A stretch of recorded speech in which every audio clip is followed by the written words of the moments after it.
Der weiße Hai gilt als das perfekteste Raubtier, das der Ozean je hervorgebracht hat. 6 Meter. Ein Kiefer, der mit rund 18.000 Newton zubeißt. Ein Körper, den 400 Millionen Jahre Evolution auf eine einzige Aufgabe zugeschliffen haben. Wir behandeln ihn wie den Endpunkt, wie das Beste, was das Meer zu bieten hat.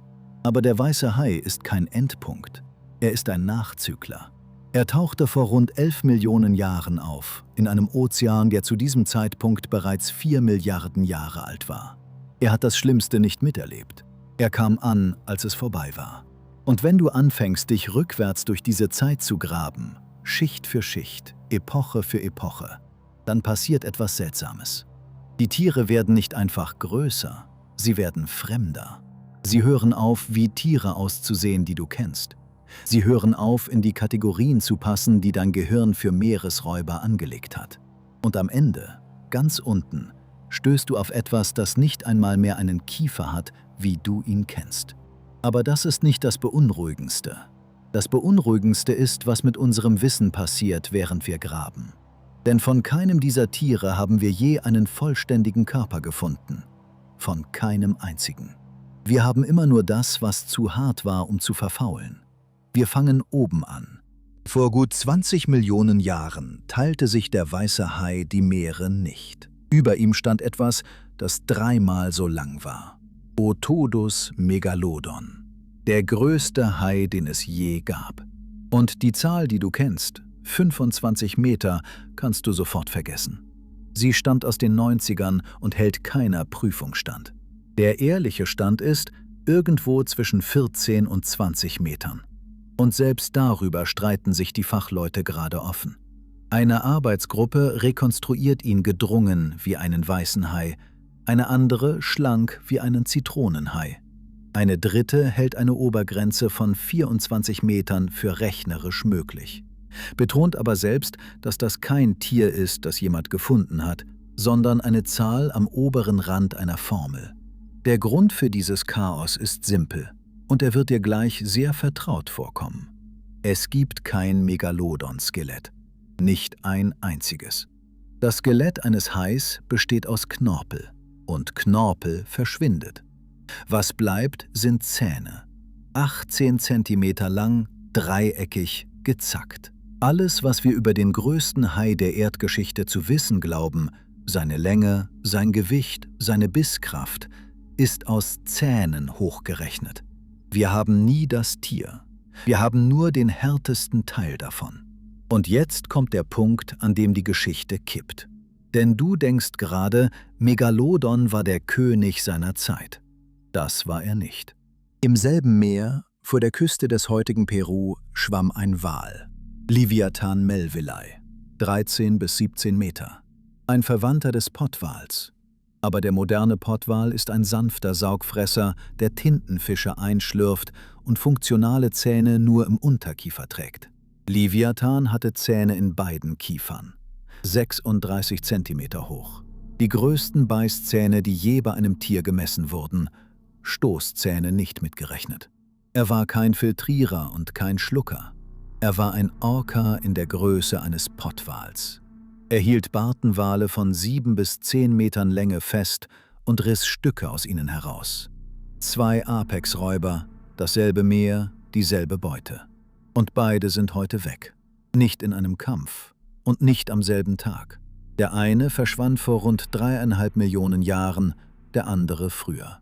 Der Ozean kühlte ab, die Meere ordneten sich neu. Und Megalodon hatte ein Problem, das man ihm nicht ansieht. Er war warmblütig. Sein Körper lief rund 7 Grad über der Wassertemperatur. Diese Heizung kostete ihn schätzungsweise 98.000 Kilokalorien pro Tag. Sein Motor lief noch, als der Tank leer war. Und damit hast du die Mechanik verstanden, die das ganze Video trägt. Die Spitze der Nahrungskette ist kein Tier. Sie ist eine Stelle. Und wenn der Boden unter ihr wegbricht, stirbt, wer oben steht. Egal wie perfekt er ist. Das Meer besetzt diese Stelle danach neu. Jedes Mal. Und jedes Mal mit etwas Fremderem. 66 Millionen Jahre. Kreidezeit. Der König der Meere ist kein Fisch. Er ist kein Wal. Er ist eine Echse. Mosasaurus gehört in dieselbe Gruppe wie Warane und Schlangen. Ein Landtier, dessen Vorfahren zurück ins Wasser gingen und dort in wenigen Millionen Jahren die Spitze übernahmen. Er war warmblütig und er brachte lebende Junge zur Welt, mitten im offenen Ozean. Auch bei ihm musst du eine Zahl vergessen. In fast jeder Dokumentation ist er 17 Meter lang.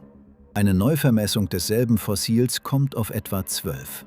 Das ist immer noch ein Tier von der Länge eines Linienbusses, aber es ist ein Drittel weniger und es zeigt dir, wie weich der Boden ist, auf dem wir hier stehen. Was ihn wirklich fremd macht, sitzt nicht außen.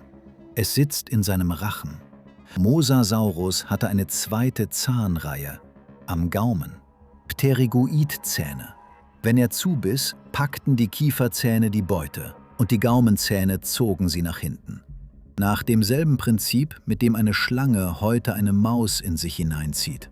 Kein Kauen, kein Zerteilen. Ein Einwegventil aus Zähnen. Und dann, vor 66 Millionen Jahren, schlägt der Asteroid ein und diese ganze Konstruktion verschwindet an einem einzigen Tag. Der Schädel eines Mosasaurus wurde übrigens zum wichtigsten Fossil der Wissenschaftsgeschichte. An ihm bewies Georges Cuvier, dass Arten aussterben können. Ein Gedanke, den es davor schlicht nicht gab. Das Tier, das die größte Katastrophe der Erdgeschichte nicht überlebte, war ausgerechnet der Beweis dafür, dass es Katastrophen gibt. Wir graben weiter. Jura, Trias, 200 Millionen Jahre. Und hier passiert etwas, das du erst siehst, wenn du alle Tiere nebeneinander legst. Der Ichthyosaurier war ein Reptil. Er sah aus wie ein Delfin. Er hatte einen spindelförmigen Körper, eine sichelförmige Schwanzflosse, einen verdickten Rückgratstiel. Genau wie der Thunfisch. Genau wie der weiße Hai. Genau wie der Delfin. 4 Gruppen, nicht miteinander verwandt. Getrennt durch hunderte Millionen Jahre. Und alle 4 hat das Wasser in dieselbe Form gepresst. Das ist keine Verwandtschaft. Das ist Physik. Merk dir das. Es ist die Antwort auf die Frage, die dieses Video stellt. Denn diese Tiere hatten Dinge, die kein Delfin hat. Temnodontosaurus, ein Jäger von rund 10 Metern, besaß die größten Augen, die je an einem Tier gemessen wurden. Der Knochenring um seinen Augapfel hat 26 cm Durchmesser. Sein Auge war größer als ein Fußball. Und im Jahr 2025 fanden Forscher einen erhaltenen Flossenabdruck dieses Tieres. Die Hinterkante der Flosse war gezackt, versteift durch Strukturen, die man vorher nicht kannte. Der Zweck? Schallunterdrückung.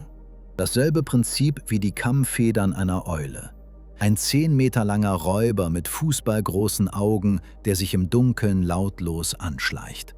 Und trotzdem, er sieht noch aus wie ein Tier. Du kannst ihn einordnen. Ab jetzt hört das auf. Perm. 270 Millionen Jahre.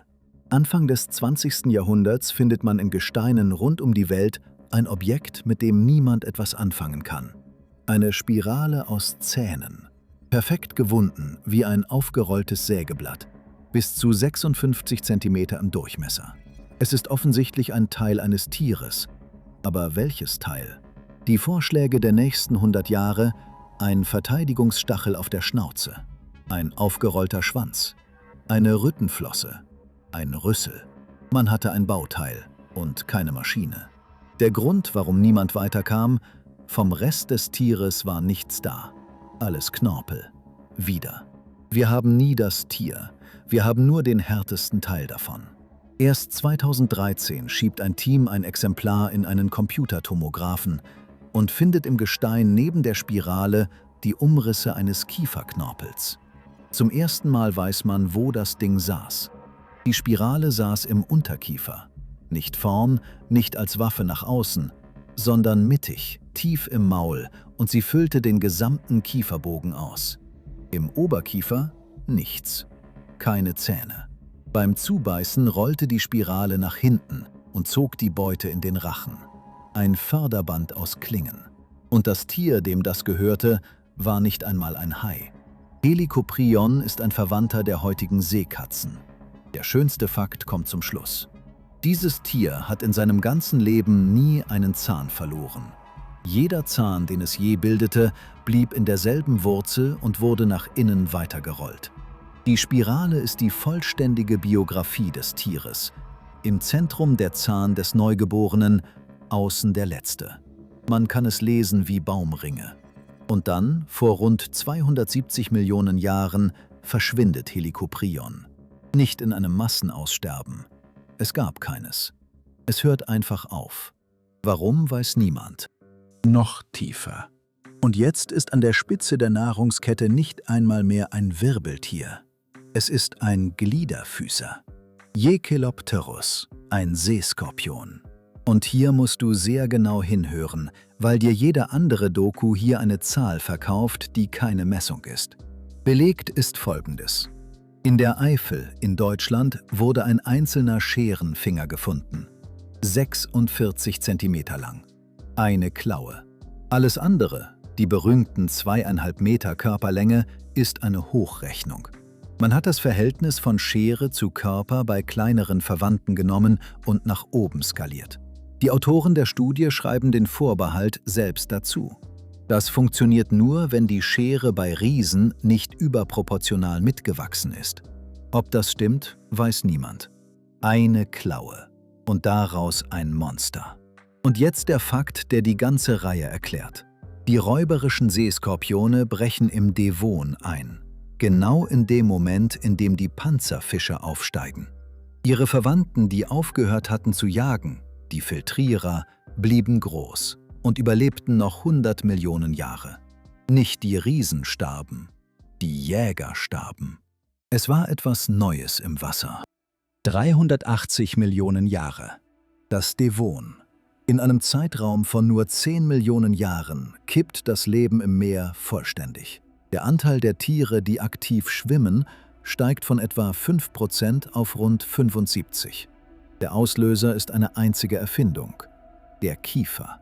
Zum ersten Mal in der Geschichte des Lebens konnte ein Tier zubeißen.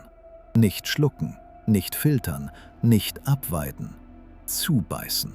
Beute zerteilen, die größer war als das eigene Maul. Und die Antwort des Meeres auf diese Erfindung war Panzerung. Überall. Das Devon ist die Ära der lebenden Rüstungen, weil es zum ersten Mal etwas gab, wovor man sich panzern musste.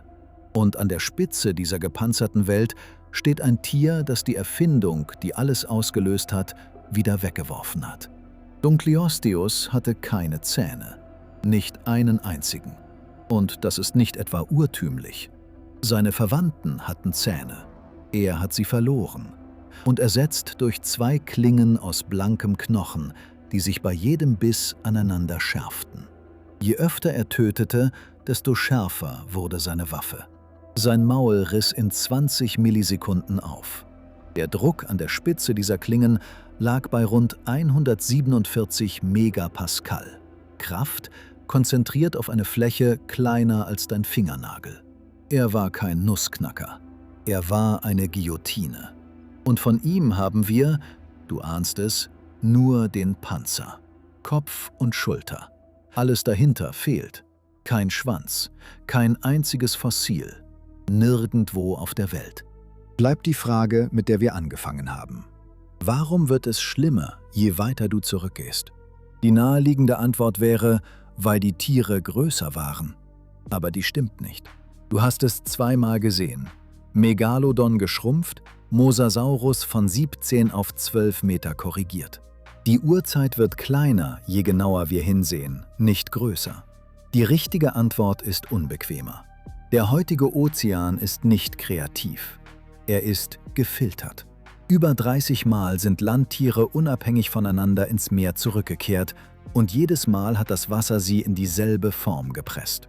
Spindelkarper, Sichelflosse, Zähne. Hai, Delfin, Thunfisch, Ichthyosaurier. 4 Bauformen, eine Silhouette.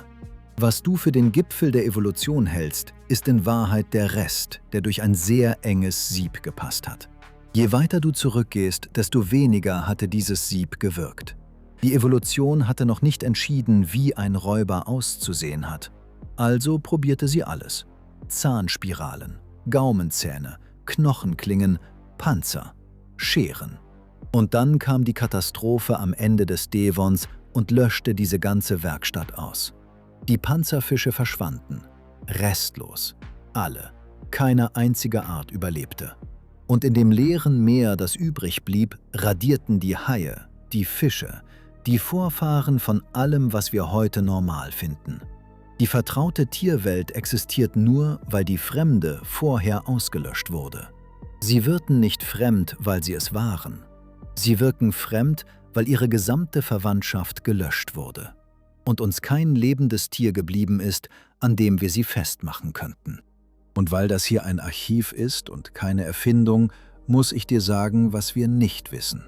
Wir wissen nicht, wie hart ein weißer Hai wirklich zubeißt. Die berühmte Zahl stammt aus einem Computermodell, hochgerechnet vom Schädel eines 2,40 Meter langen Jungtieres.